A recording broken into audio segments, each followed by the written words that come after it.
हाँ जी, नमस्कार सभी को। स्वागत है आप सभी का आपके अपने परिवार साइन एजुकेशन पे। तो हम मैथ में डिस्कस कर रहे थे एसएससी जीडी की सीरीज़ के जिसके अंदर मैथ में हमारे 3-4 टॉपिक कंप्लीट हो चुके हैं और आज हम नए टॉपिक की शुरुआत करते हैं। कल हमारा अनुपात समानुपात वाला टॉपिक था वो कंप्लीट हो गया। आज हम डिस्कस करेंगे परसेंटेज के बारे में। तो परसेंटेज को लेकर पीछे की जितने भी एग्ज़ाम हैं जो एसएससी जीडी ने करवाई है, वो सारे एग्ज़ाम में आए हुए क्वेश्चन हम इस वीडियो में डिस्कस करने वाले हैं। तो चाहे वो 2019 की एग्ज़ाम हो, 2022 की, 23 की, जितने भी क्वेश्चन है प्रीवियस ईयर के वो सारे हम इस वीडियो में डिस्कस करेंगे। तो क्लास इंपॉर्टेंट होने वाली है तो शुरू से लेकर लास्ट तक जरूर देखना। तो देखो हमारे इंपॉर्टेंट क्वेश्चनों में सबसे पहला क्वेश्चन क्या है।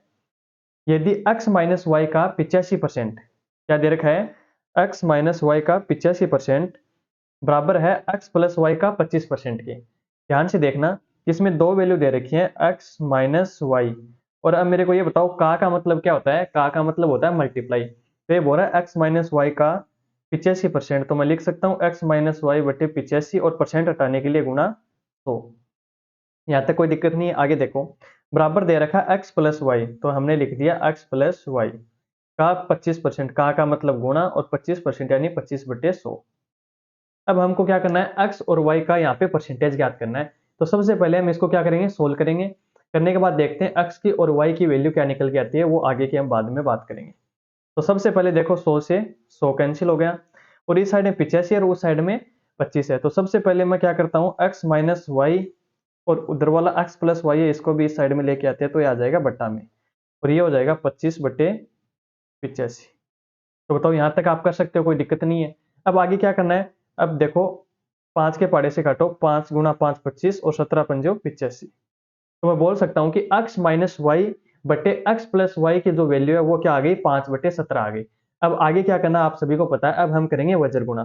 तो वज्र गुणा करेंगे तो देखो कैसे करेंगे इसको, यानी इन दोनों को आपस में वज्र गुणा करेंगे तो जो 17 है वो x माइनस वाई से मल्टीप्लाई होगा और जो 5 है वो x प्लस वाई से मल्टीप्लाई होगा। तो क्या निकल के आता है देखो, 17x माइनस 17y बराबर क्या आ जाएगा, 5x प्लस 5y।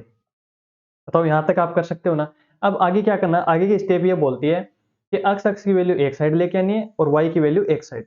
तो देखो इधर 17x है और उस साइड में क्या है, 5x है। तो 17 और उस साइड में 5 जो प्लस का, इस साइड में आगे क्या हो जाएगा, माइनस का। तो 17 में से मैं 5 घटाऊंगा तो क्या बचेगी, 12 बचेंगे। तो मैं डायरेक्ट यहाँ पे 12x लिख रहा हूँ। और ये जो इस साइड में माइनस का 17 है उस साइड में जाके प्लस का हो जाएगा और प्लस का 5 पहले से है। तो 17 और 5 कितना हो जाएगा, 22। 22y हो गया।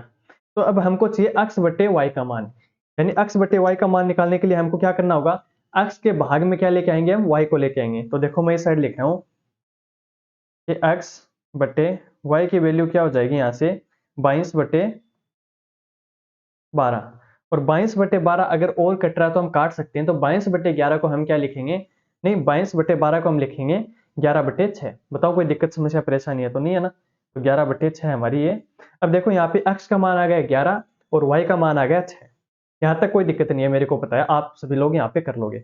अब देखो क्वेश्चन में क्या बोल रहा है, क्वेश्चन में ये बोल रहा है कि y है वो x का कितना परसेंट है। अब ये बात यहाँ पे समझने की है कि यहाँ पे हमको y का भाग देना है या x का भाग देना है। तो ये क्वेश्चन की लैंग्वेज पे डिपेंड करता है। इसमें दो तरह की लैंग्वेज होती है। देखो क्या करेंगे हम, सबसे पहले इसको साइड में करो। अब मैं आपको ये बताऊं कि मान लो हम्म, ये ले लिया। हाँ देखो, तो सबसे पहले ये देखना है कि यहाँ पे x का y परसेंट निकालना है, y का x परसेंट निकालना है। जिसके साथ में का लगा होगा उसका हमेशा भाग देना है। तो देखो यहाँ पे क्वेश्चन में दे रखा है कि y है वो x का कितना परसेंट है। इसका मतलब जो बट्टे में वैल्यू आएगी वो किसकी आएगी, x वाली आएगी। तो परसेंट कैसे निकालते हैं कि y है वो x का, तो इसका मतलब y की वैल्यू कितनी है, 6 है।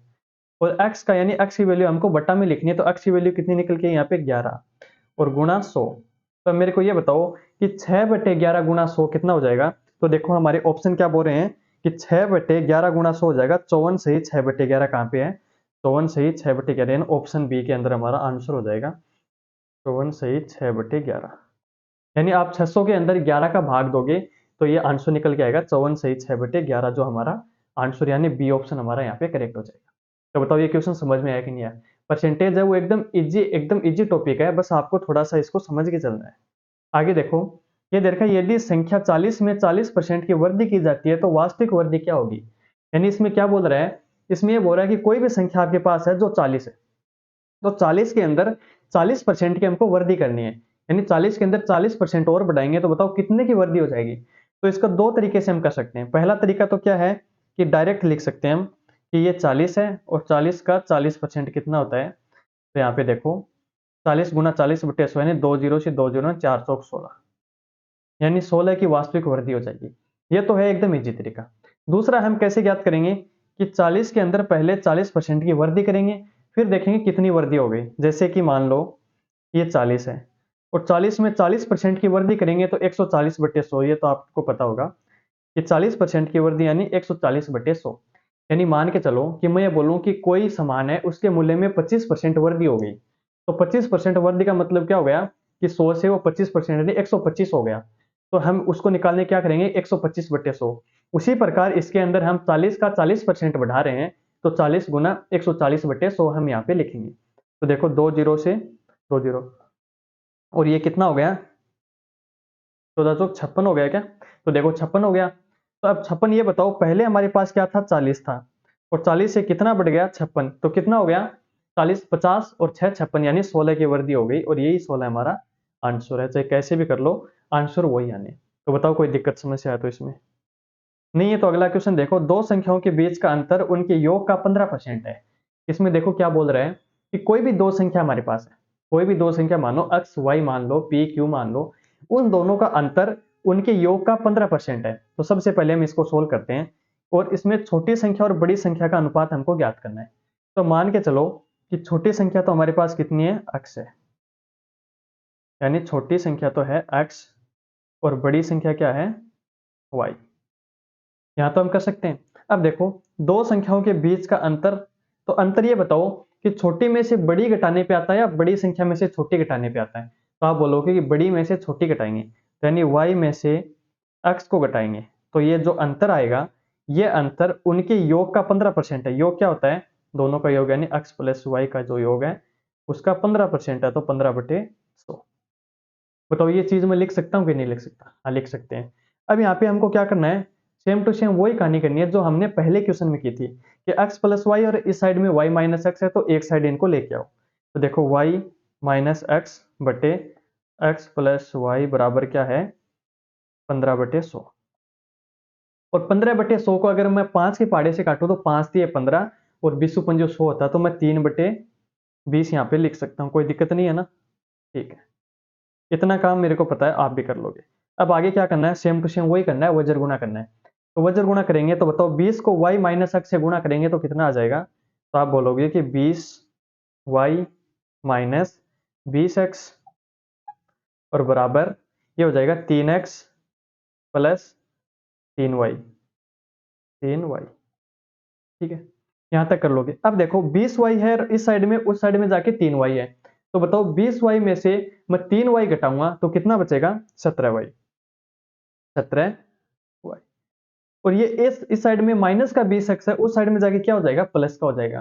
तो प्लस का तो 20x है और प्लस का आगे 3x हो रहा है, तो 20 और 3 कितना हो जाएगा 23x। तो अब देखो यहाँ पे x और y का मान कितना आ गया, तो यानी x बट्टे में y लिखूं मान लो, तो देखो x बट्टे y लिखेंगे तो कितना आ जाएगा 17/23 आ जाएगा। कितना आ जाएगा 17/23 आ जाएगा। अब देखो क्वेश्चन में क्या पूछा है, छोटी संख्या और बड़ी संख्या का अनुपात ज्ञात करना है। तो छोटी संख्या को पहले लिखना है, बड़ी संख्या को बाद में लिखना है, क्योंकि हमारे ऑप्शन इस साइड से हैं। देखो 23-17 है, 17-13 है, 13-17 है और 17-23 है, यानी उल्टे हैं। तो अगर आप क्वेश्चन को ध्यान से नहीं पढ़ोगे कि पहले छोटी संख्या लिखनी है या पहले बड़ी संख्या लिखनी है, तो यहाँ पे आपको थोड़ा सा दिक्कत हो जाएगी। तो क्या करेंगे, x बटे y का मान आ गया, यानी x का मान हमारा 17 आ गया और y का मान हमारा कितना आया 23 आया है। तो क्या करेंगे, छोटी संख्या पहले और बड़ी संख्या बाद में, ये दे रखा है क्वेश्चन में। तो छोटी संख्या हमने क्या मानी थी x मानी, तो x की वैल्यू 17 है, तो 17 को पहले लिखेंगे और बड़ी संख्या 23 है उसको बाद में। तो यानी 17:23 है वो हमारा आंसर आ जाएगा। तो बताओ 17:23 कहाँ पे है, ऑप्शन डी के अंदर हमारा करेक्ट आंसर हो जाएगा। तो बताओ समझ में आया कि नहीं आया। देखो ऑप्शन डी हमारा है 17:23। उम्मीद है क्वेश्चन समझ में आ रहे हैं आपको। तो आगे देखो, एक व्यक्ति का साप्ताहिक वेतन है 1200 रुपए। कितना है, साप्ताहिक वेतन है 1200 रुपए था, लेकिन अब वो है 1800 रुपए कमाता है। यानी पहले क्या कर रहा था 1200 रुपए कमा रहा था, अब फिलहाल वो 1800 रुपए कमा रहा है। ठीक है, व्यक्ति के वेतन में कितने प्रतिशत की वृद्धि हुई है। तो देखो कैसे निकालेंगे, पहले तो क्या था 1200 था, और अब कितना है 1800। कितना है 1800। तो अब मेरे को ये बताओ कितना बढ़ गया, तो आप बोलोगे कि 600 बढ़ गया। अब 600 किस पे बढ़ा है, 1800 पे बढ़ा है या 1200 पे, तो पहले कौन था 1200, तो 600 बढ़ गया किस पे 1200 पर, और गुणा परसेंटेज निकालने के लिए गुणा 100। तो 2 जीरो से 2 जीरो कैंसिल, और 6 दूनी 12, और 100 में 2 का भाग दिया यानी कितना आ गया 50%। तो यानी ऑप्शन हमारा 2 है वो एकदम करेक्ट हो जाएगा कि 50% है उसकी वेतन में वृद्धि होगी। तो बताओ एकदम इजी क्वेश्चन है ना, और ऐसे ही क्वेश्चन एसएससी पूछती है। देखो 17 जनवरी 2023 की शिफ्ट फर्स्ट में ये क्वेश्चन पूछा गया है। तो आपको बस तरीका पता होना चाहिए और कैसे करना है। इतना कोई भी टफ क्वेश्चन नहीं आएगा जो आप नहीं कर पाओगे, बस आपको मेंटेन करनी है कि आप उस क्वेश्चन की लैंग्वेज को समझ पाओ। अगला क्वेश्चन देखो, ए की आय बी की आय से 40% अधिक है। क्या बोल रहा है कि ए की आय है वो बी की आय से 40% ज्यादा है। तो सबसे पहले मैं ए लिखता हूं और बी लिखता हूं। अब ये देखो कि बी की आय से 40% अधिक है, इसका मतलब मैं किसकी मानूं कि अल्टरनेट निकल जाए। अगर ए की मानूं तो बी की आ जानी चाहिए, अगर बी की मान के चलूं तो ए की निकाल लेंगे। तो इसमें बोल रहा है कि ए की आय है वो बी की आय से, इसका मतलब डिपेंड किस पे कर रही है, बी की आय पे कर रही है। तो मैं बी की आय को 100 मान लेता हूं, तो बी की आय से 40% अधिक है। तो अब मेरे को ये बताओ अगर बी की आय 100 है तो ए की आय कितनी हो जाएगी, 40% अधिक यानी 140 हो जाएगी। यहां तक मेरे को पता है, कोई समस्या नहीं है। तो ये बोल रहा है कि बी की आय ए की आय से कितने कम है, तो यानी हमको वापस उल्टा चलना है कि ए की आय से बी की आय कितनी कम है। तो मेरे को ये बताओ ए की आय 140 है और बी की आय 100 है, तो कितनी कम है 40 कम है, और किस पे कम है 140 पे, और गुणा 100। तो देखो एक जीरो से एक जीरो कैंसिल, और अब देखो यहाँ पे ये 2 हो गया और ये 7 हो गया। अब परसेंटेज में हमने सीखा था जो हमारी जो मेन सीरीज है जो मैथ की चल रही है उसके अंदर हमारा परसेंटेज है वो कंप्लीट हो गया। जिसको भी अगर परसेंटेज पढ़ना हो तो वो प्लेलिस्ट में जाके मैथ वाली जो पूरा का पूरा सिलेबस दे रखा है उसमें हमारे परसेंटेज का जो टॉपिक है वो कंप्लीट है एकदम, जीरो लेवल से लेके और हाई लेवल तक के सारे क्वेश्चन, और वो भी स्टेप बाय स्टेप हम उसमें समझा रहे हैं। तो देखो अब इसमें क्या करेंगे, ये आ गया हमारा 2/7 गुणा 100, ये हमारे पास वैल्यू निकल के आई है कि 2/7 गुणा 100। तो उस क्लास में भी हमने डिस्कस किया था और यहाँ भी मैं बता दूं कि 100/7 की वैल्यू कितनी होती है, 14 सही 2/7 होती है। कितनी होती है, 14 सही 2/7 होती है। किसकी वैल्यू होती है 100/7 की, और आगे ये क्या है 2 और है साथ में, तो इसका आंसर कितना हो जाए 14 दूनी 28 सही 4/7 हमारा आंसर हो जाएगा। तो 28 सही 4/7 यानी ऑप्शन 4 के अंदर जो हमारा उत्तर दे रखा है वो यहाँ पे करेक्ट हो जाएगा। दिख रहा है सभी को कि 28 सही 4/7 है वो हमारा आंसर हो जाएगा। तो ये बताओ क्वेश्चन समझ में आया कि नहीं आया। इसको कैसे किया, ए की बी की मान ली और ए से बी से ए की निकल गई, कितनी आ गई 140, और फिर हमको वापस चलना कि कितनी कम है, तो 40 कम है किस पे 140 पे, तो 40 से 140/100 गुणा ये हो गया, तो इसका आंसर आ गया। आगे देखो, यदि पेट्रोल की कीमत में 25% की वृद्धि की जाती है, कितने की वृद्धि हो रही है यहाँ पे 25% की, तो उसके व्यय को समान रखने के लिए कितने की कमी करनी पड़ेगी। तो सेम टू सेम वही क्वेश्चन है जो अभी हमने डिस्कस किया था कि मान लो 2 स्टेप दे रखी है, पहली स्टेप और दूसरी स्टेप। तो ये देखिए 25% की वृद्धि हो जाती है, तो पहले 100 थी और बाद में कितनी हो गई 125 हो गई। तो कोई दिक्कत समस्या परेशानी नहीं है इसमें। तो अब ये बोल रहा है व्यय को समान रखने के लिए कितना कम करना पड़ेगा, तो यानी 25 से वापस हमको 100 की तरफ चलना है, तो कितना कम करना पड़ेगा 25 कम करना किस पे 125 पे, और गुणा 100। यानी आप तो ये मान के चलो कि भाग के अंदर या बट्टा में हर में वो संख्या आएगी जिसको हम बेस मान के चलेंगे। यानी पहले हम 100 से 25 की तरफ जा रहे थे तो 100 को आधार माना, लेकिन अब वापस आ रहे हैं यानी 125 से लौटकर वापस 100 की तरफ आ रहे हैं, यानी कमी कर रहे हैं वापस से। तो वापस से कमी करेंगे तो इसका मतलब आधार वैल्यू हमारा इस बार क्या हो गया 125 हो गया। तो 125 को हम क्या करेंगे आधार मानेंगे, तो 25/125 गुणा 100, तो 25 पंजे 125, और 100 के 5 का भाग देंगे तो कितना आ जाएगा 20 आ जाएगा। तो ये 20% की हमको क्या करनी है, यानी ऑप्शन 1 हमारा यहाँ पे करेक्ट हो जाएगा। तो बताओ एकदम इजी इजी क्वेश्चन है ना, कोई दिक्कत परेशानी नहीं है, मेरे को पता है ऐसे क्वेश्चन आप आसानी से कर लोगे। आगे देखो, नेक्स्ट क्वेश्चन दे रखा है एक संख्या में पहले 20% की वृद्धि की जाती है और फिर 20% की कमी की जाती है। यानी इसमें 2 स्टेप दे रखे हैं, यानी पहले क्या बोल रहा है, पहले बोल रहा है कि वृद्धि की जाती है और बाद में कमी बोल रहा है। ठीक है, तो संख्या में क्या परिवर्तन होगा, प्रतिशत परिवर्तन बताना है कि लास्ट में जो रिजल्ट निकल के आएगा वो हमारा लाभ आएगा या हानि आएगा। तो वो हम कैसे करेंगे बताओ मेरे को। तो सबसे पहले हम बात करते हैं कि 20% की वृद्धि हो गई। अब इस क्वेश्चन को हम दो तरीके से करेंगे। पहला तरीका तो है सूत्र लगा के, उस तरीके से देखेंगे, और दूसरा तरीका क्या है, हम डायरेक्ट हम आपको बताएंगे कि इसके शॉर्ट ट्रिक क्या है। तो सबसे पहले तो ये देखो कि 20% की पहले वृद्धि हो रही है, मान लो वो संख्या क्या है, 100 है। अब 20% की वृद्धि हो गई तो कितना हो गया, 120/100 हमारी वो संख्या बन गई। कोई दिक्कत नहीं है यहाँ तक कि हाँ पहले 100 थी, 20% की वृद्धि कर दी, वृद्धि करने पे वो क्या हो गई, 120 हो गई। आगे वो हो रहा है कि 20% की कमी कर दो इसमें, तो चलो ये संख्या हमारी बन गई, इसमें हम 20% की कमी यानी 80 हो गया और बटे 100। यानी वृद्धि करेंगे तो 100 से ऊपर बढ़ाएंगे और कमी करेंगे तो 100 से नीचे करेंगे। तो यानी पहले 100 में वृद्धि कर दी 20% की तो 120/100 हो गया, और फिर ये टोटल जो संख्या है उसमें 20% की कमी यानी 80/100 हो गया।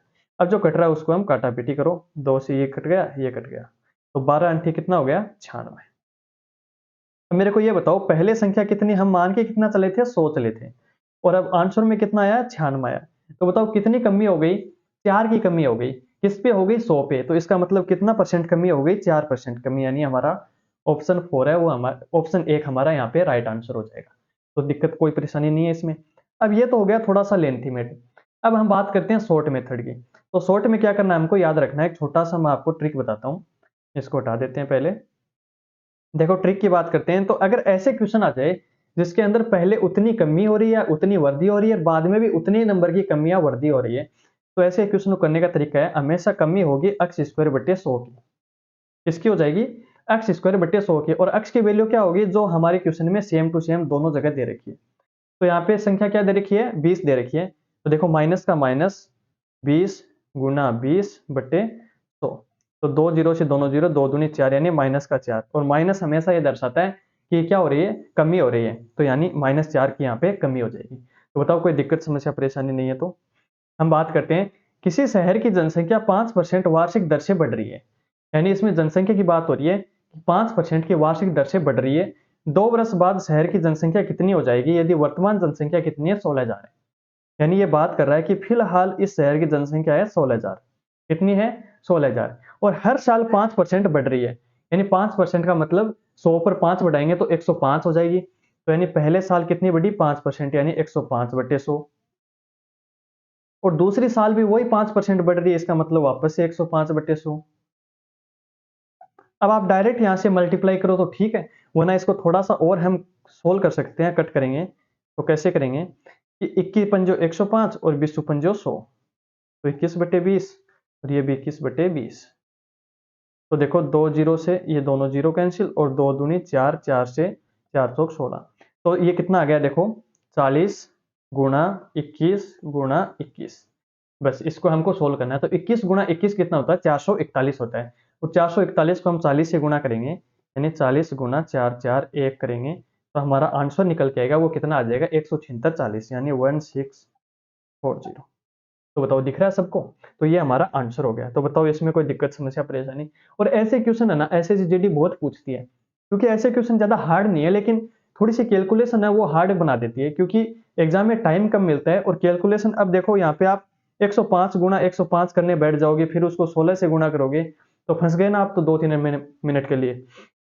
तो ऐसे क्वेश्चन को आप इतना उसके जितना आप काटने की कोशिश करो, जितनी संख्या कटेंगी उसका इतना आसान हो जाएगा। तो इसमें क्या करना है, 5% की वृद्धि हो रही है दोनों साल।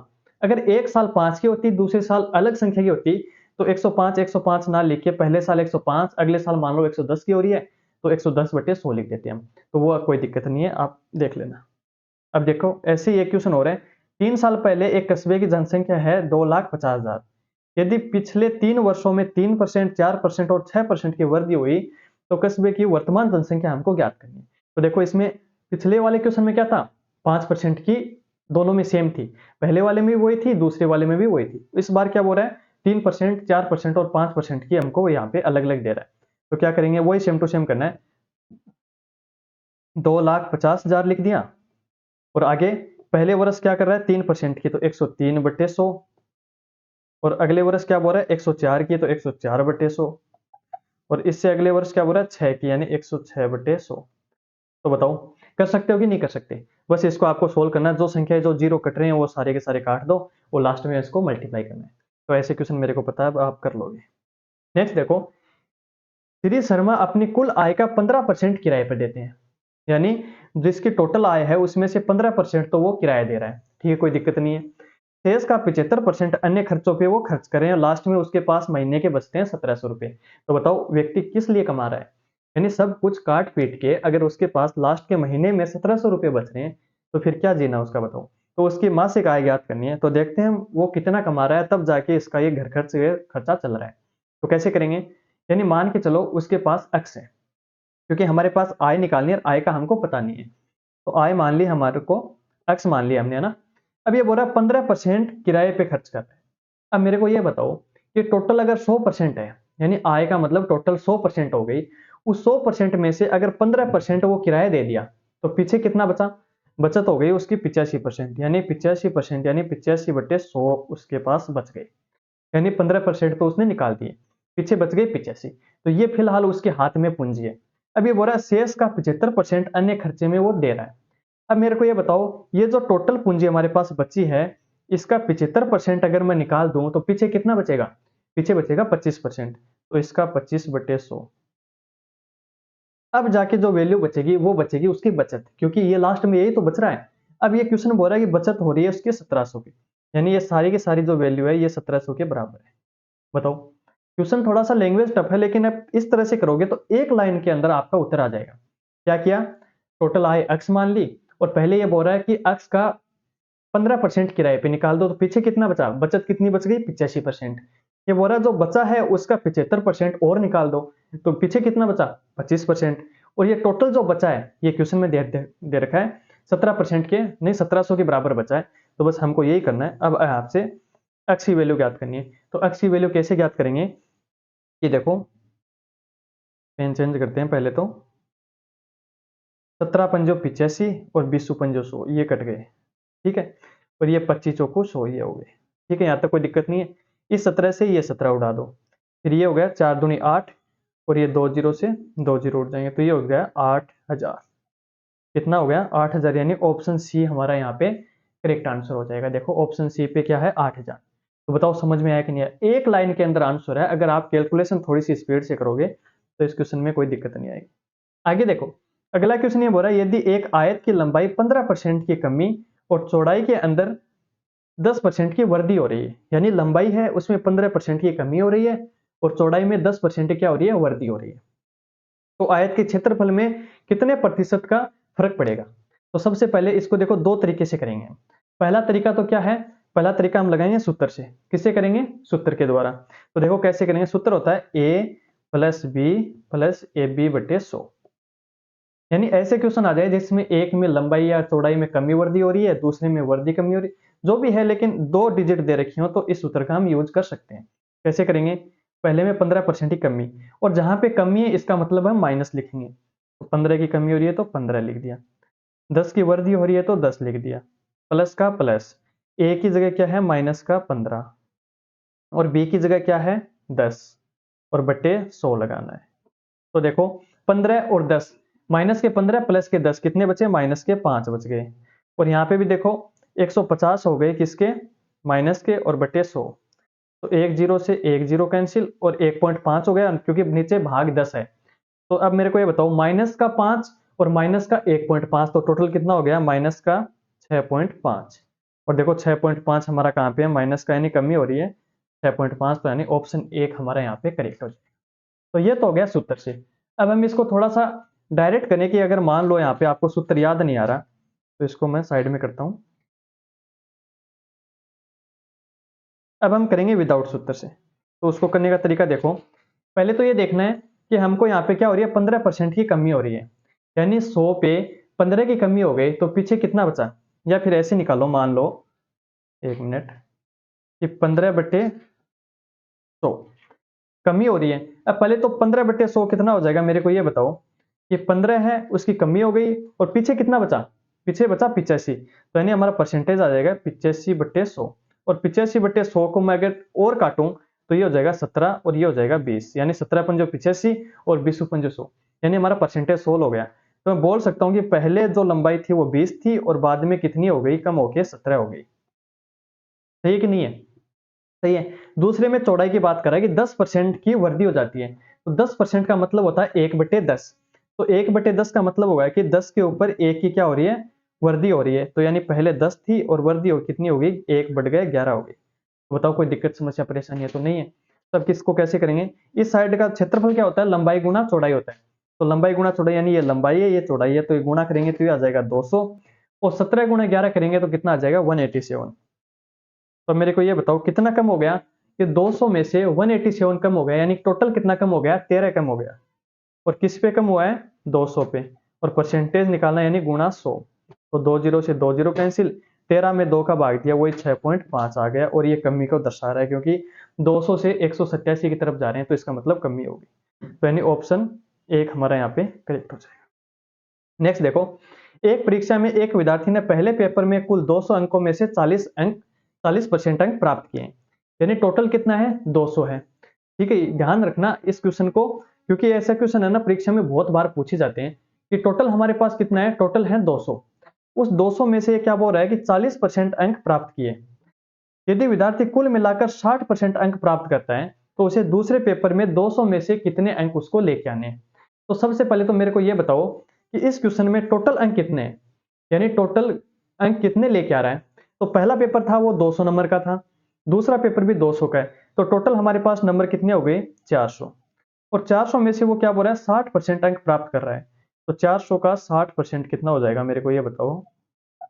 2 जीरो से 2 जीरो, 6 चौक 24, यानी दोनों पेपर में मिला के वो 240 नंबर लेके आ रहा है। यहां तक कोई दिक्कत नहीं है, ठीक है। अब बात करते हैं पहले पेपर की। तो ये बोल रहा है पहले पेपर में कुल 200 में से 40% अंक उसने प्राप्त किए। तो मेरे को ये बताओ कि 200 में से 40% वो लेके आ रहा है, तो कितने नंबर हो गए, 4 दूनी 8, यानी 80 नंबर उसके पहले पेपर में आ गए। क्वेश्चन को समझने की कोशिश करना। ये बोल रहा है कि पहले पेपर में तो इतने नंबर लेके आ गए, कितने, 80। और टोटल जो ओवरऑल जो एग्जाम थी उसके अंदर उसके आगे 240। तो ये बोल रहा है कि जो दूसरा पेपर है उसके अंदर कितने नंबर और लेके आए कि वो टोटल जो ओवरऑल परसेंटेज है वो 60% बन जाए। तो टोटल था ये 240 और 80 नंबर ये पहले पेपर में लेके आ गया। तो बताओ दूसरे पेपर में उसको कितने नंबर और चाहिए। तो मैं बोल सकता हूँ क्या कि 240 में से मैं 80 घटाऊंगा तो जो नंबर आएंगे वो दूसरे पेपर में आएंगे। तो 240 में से 80 घटाए कितना बचा, 160। और ये 160 नंबर लेके आएगा दूसरे पेपर में। और दूसरा पेपर कितने नंबर का है, 200 नंबर का। तो 200 में से 160 लेके आएगा और हमको चाहिए परसेंटेज। तो 160, ये 2 जीरो से 2 जीरो कैंसिल और ये हो गया 80।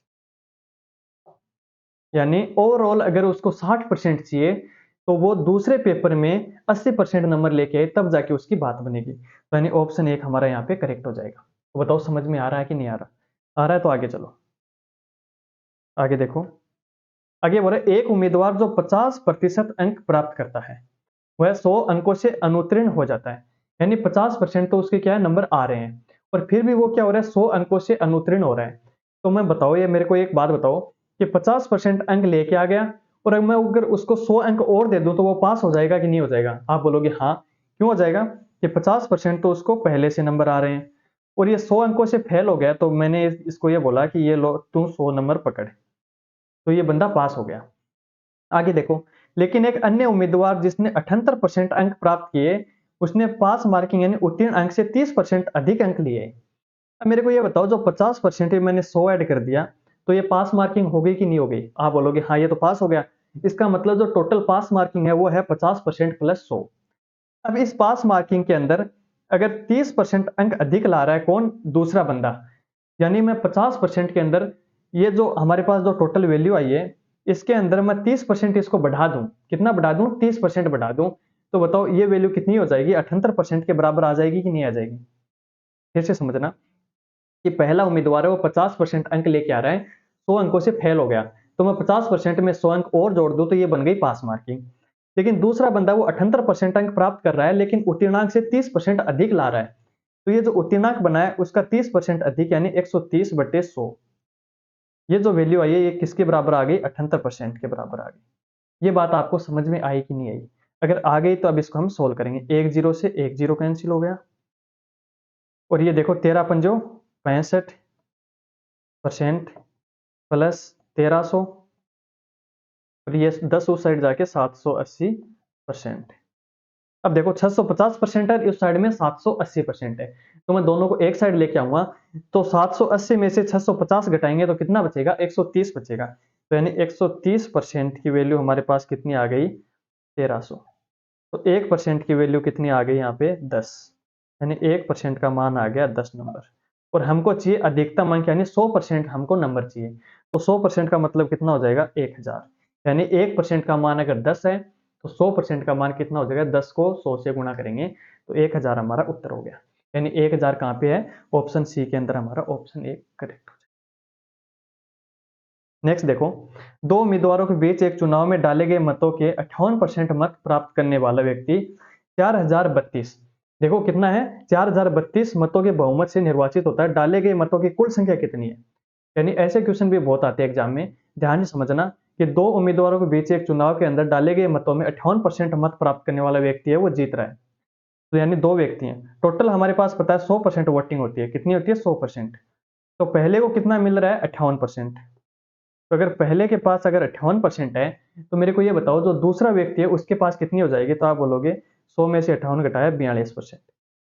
और ये इतने मतों से जीत रहा है, इसका मतलब ये इससे कितने ज्यादा मत प्राप्त किए उसने, ये कर लिए उसने 4032। लेकिन परसेंटेज में देखें तो 58 और 42 का जो अंतर आ रहा है वो कितने का आ रहा है, तो 58 में से 42 में घटाऊंगा तो कितना आ जाएगा, 16%। तो 16% की जो वैल्यू है वो क्वेश्चन में कितनी है, 4032। तो मेरे को ये बताओ कि 1% की वैल्यू कितनी हो जाएगी, तो 4032 के अंदर अगर मैं 16 का भाग दूंगा तो कितना आ जाएगा, 252 आ जाएगा, 252। तो ये हो गई 1% की वैल्यू। अब हमको चाहिए कि डाले गए कुल मतों की संख्या, और कुल कितने हैं, 100% मत है। तो यानी अगर 1% की वैल्यू अगर 252 है, तो 100% की वैल्यू कितनी हो जाएगी, 252 गुणा 100 यानी 00। तो ये बताओ कहाँ पे है, ये है हमारी ऑप्शन डी के अंदर। कहाँ पे है, ऑप्शन डी के अंदर हमारा यहाँ करेक्ट आंसर। अगला क्वेश्चन और आज का लास्ट क्वेश्चन देखो, दो उम्मीदवारों के बीच एक चुनाव में एक उम्मीदवार को कुल वैध मतों का 48%, समझने की कोशिश करना कि कुल वैध मतों का 48% उसको मिल रहा है। 18% मत है वो अवैध हो गए, यानी वो फर्जी थे, उसको हटा दिया। यदि कुल मतों की संख्या है 17,500, यानी टोटल वोट कितने, 17,500, दूसरे उम्मीदवार को कितने वैध मतों की संख्या प्राप्त हुई। तो अब बताओ कैसे करेंगे इस क्वेश्चन को। क्वेश्चन को करने का तरीका यह है कि टोटल वोट कितने हैं हमारे पास, तो आप बोलोगे 17,500। कितने हैं, 17,500 टोटल वोट है। अब ये बोल रहा है, देखो समझने की कोशिश करना, धीरे धीरे हम इसको समझेंगे कि अवैध कितने हैं, यानी जो फर्जी वोट थे वो कितने हैं, 18%। तो अगर मैं टोटल वोट में से जो 17,500 हैं, उस टोटल वोट में से अगर मैं 18% निकाल दूं, जो पीछे बचेंगे वो क्या बचेंगे, वो सही वोट बचेंगे। ये बात सही है, गलत है। तो अगर मैं टोटल 100% है उसमें से 18% है वो अवैध है। अब मेरे को ये बताओ कि वैध मत कितने हैं, तो 18 निकाल दिया किसमें से, 100 में से, तो कितना बचा, 82। तो यानी 82% जो वोट है वो क्या है, वैलिड है। तो यानी टोटल वोट हमारे पास है 17,500, उसके 82% वोट है वो क्या है, वैलिड है। यहाँ तक कोई दिक्कत समस्या परेशानी है नहीं आपको। अब ये बोल रहा है कि एक उम्मीदवार है जो कुल वैध मतों का 48% प्राप्त करता है। कितना प्राप्त करता है, 48%। अगर टोटल 100% है उसमें से एक को 48% मिल रहे हैं, तो मेरे को ये बताओ जो दूसरा उम्मीदवार है उसको कितना मिलेंगे, तो आप बोलोगे 52% मिलेंगे। अब क्वेश्चन पूछा है कि दूसरे उम्मीदवार को वैध मतों के कुल कितनी संख्या प्राप्त हुई, पहले की वो जिक्र नहीं करा, वो बोला दूसरे को कितना प्राप्त हुआ, और किसका, वैध मतों का। तो वैध मत कितने हमारे पास, देखो अभी अभी हमने निकाले कि 17,500 का 82% है वो क्या है, वेद है। यानी 17,500 का 82% वेद है। तो इस वेद मतों में 52% किसको मिल रहा है, दूसरे उम्मीदवार को। तो यही हमको निकालना है कि 17,500 का 82% तो है वैलिड, और इसका यानी 82% हटाऊंगा गुणा 100/100, और इसका 52% हमको आंसर निकालना है, यानी 52% जो है जो दूसरे को मिल रहा है। तो यानी एक 17,500 गुणा 82/100, ये तो हो गई वैलिड, और वैलिड का 52% जो दूसरा ले रहा है उसका मान हमको चाहिए। तो वैलिड का 52% यानी 52/100। तो बताओ कोई दिक्कत समस्या परेशानी है तो, 20 से 20 कैंसिल, आगे आप काट लेना। तो इसका आंसर क्या आ जाएगा, 7462, यानी ऑप्शन डी हमारा यहाँ पे करेक्ट हो जाएगा। यानी ऑप्शन डी के अंदर जो आंसर है वो हमारा करेक्ट हो जाएगा। बस आपको थोड़ा सा कैलकुलेशन का ध्यान रखना है। तो देखो हमने इस क्लास में परसेंटेज का जो बेसिक बेसिक था, हर टाइप के क्वेश्चन मैंने यहाँ पे ऐड करने की कोशिश की है। बेसिक से लेके एडवांस तक जितने भी टाइप बन रहे थे वो सारे के सारे हमने इस क्लास में इंक्लूड किए हैं। तो उम्मीद है ये सारे क्वेश्चन आपको समझ में आए हैं और प्रत्येक क्वेश्चन है वो पीछे की आई हुई एग्जाम के अंदर, जैसे अभी लास्ट क्वेश्चन है, ये 12 जनवरी 2023 की शिफ्ट 4th में आया हुआ क्वेश्चन है। तो ऐसे ही क्वेश्चन है वो एसएससी जीडी के अंदर आगे आने वाले एग्जाम के अंदर आपको देखने को मिलेंगे। तो उम्मीद है ये क्लास समझ में आई है। इसका एक पार्ट और है वो हम कल या परसों तक लेके आएंगे, तो वो भी देखना और चैनल को सब्सक्राइब करना और वीडियो को लाइक करना अगर पसंद आए तो। Thank you.